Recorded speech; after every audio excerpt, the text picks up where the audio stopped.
بسم اللہ الرحمن الرحیم۔ السلام علیکم۔ جب خلیفہ معتصم باللہ کا مرض شدت اختیار کر گیا تو احمد بن ابی دواد قاضی نے اس کی زیارت کی۔ احمد قاضی معتصم باللہ کے پاس بیٹھے تو دیکھا کہ ان کی آنکھوں میں موت گردش کر رہی ہے اور وہ اب چند ہی لمحوں کے مہمان ہیں۔ اتنے میں خلیفہ نے ان سے شدید تکلیف کی شکایت کی۔ احمد نے کہا، اے امیر المومنین، قید خانوں میں ہزاروں بے قصور لوگ پڑے ہوئے ہیں جو خود اور ان کے گھر والے آپ کو بد دعائیں دے رہے ہیں، اور مظلوم کی بد دعا تو اپنی تاثیر لائے بغیر رہتی ہی نہیں۔ کیا ہی اچھا ہوتا کہ آپ ان مظلوموں کو آزاد کر دیتے تاکہ اللہ تعالیٰ کے بندوں کی زبانیں بد دعا کی بجائے آپ کے حق میں دعا میں رطب اللسان ہو جاتی۔ یہ تقریر سن کر خلیفہ نے تمام قیدیوں کو چھوڑنے کا حکم دے دیا۔ احمد قاضی نے کہا، اے امیر المومنین، یہ قیدی اپنے گھروں کو خالی ہاتھ روانہ ہو رہے ہیں، کچھ بھی مال ان کے ساتھ نہیں ہے۔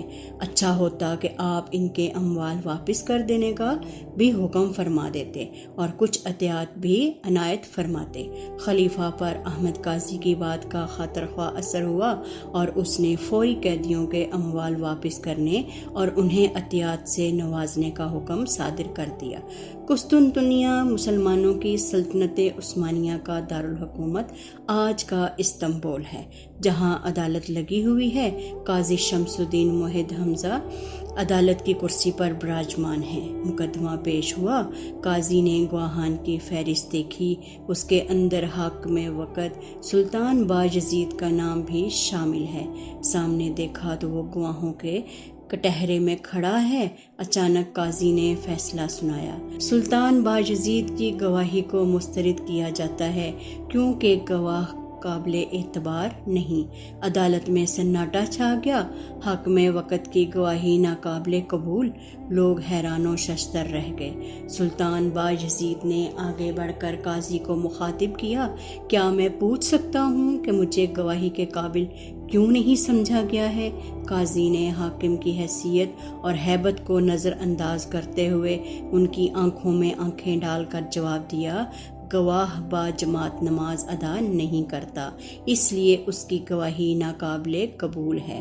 قاضی نے حاکم وقت کی گواہی کو مسترد کر کے اسلام کے عدالتی نظام کے وقار کو مزید جلا بخشی اور ثابت کر دیا کہ کرسی عدالت پر بیٹھ کر چھوٹے اور بڑے میں تمیز نہیں کی جاتی۔ حاکم نے فیصلہ سنا اور اس کے سامنے گردن جھکا دی، اپنی کمزوری کا اعتراف کیا، حکم دیا کہ فی الفور میرے محل کے سامنے ایک خوبصورت سی مسجد بنائی جائے۔ اس مسجد کی اگلی صف میں اپنے لیے جگہ مخصوص کی اور اس کے بعد نماز با جماعت سے غفلت کا کبھی بھی مرتکب نہیں ہوئے۔ خلیفہ منصور عباسی کے زمانے میں کسی حاکم نے ایک آدمی کی جاگیر پر ناجائز قبضہ کر لیا۔ وہ آدمی خلیفہ کے دربار میں شکایت لے کر گیا اور عرض کی، اللہ آپ کو سلامت رکھے، اے امیر المومنین، میں اپنی حاجت بیان کروں یا کوئی مثال دوں؟ حاجت سے پہلے کوئی مثال ہی بیان کرو۔ وہ آدمی گویا ہوا، بچے کو جب کسی ناپسندیدہ بات کا سامنا ہوتا ہے تو وہ ماں سے بڑھ کر کوئی دوسرا اس کا مددگار نہیں ہوتا۔ جب کچھ ہوش مند ہوتا ہے تو اپنے باپ سے شکایت کرتا ہے کیونکہ وہ سمجھتا ہے کہ ماں سے زیادہ اس کا باپ اس کا مددگار ہو سکتا ہے۔ پھر جب جوان ہو جاتا ہے تو اپنی شکایت حاکم کے پاس لے جاتا ہے کیونکہ اسے معلوم ہوتا ہے کہ باپ کے مقابلے میں حاکم زیادہ طاقتور ہے۔ پھر جب اس کی عقل میں اضافہ ہوتا ہے تو اپنا مسئلہ سلطان کے دربار میں پیش کرتا ہے کیونکہ اسے معلوم ہوتا ہے کہ سلطان سب لوگوں سے زیادہ طاقتور ہے۔ لیکن جب اسے بادشاہ کے دربار میں بھی انصاف نہیں ملتا تو پھر اللہ تعالیٰ کا دروازہ کھٹکھٹاتا ہے، مجھے بھی ایک مصیبت آ پڑی ہے اور شکایت لے کر آپ کے پاس حاضر ہوا ہوں۔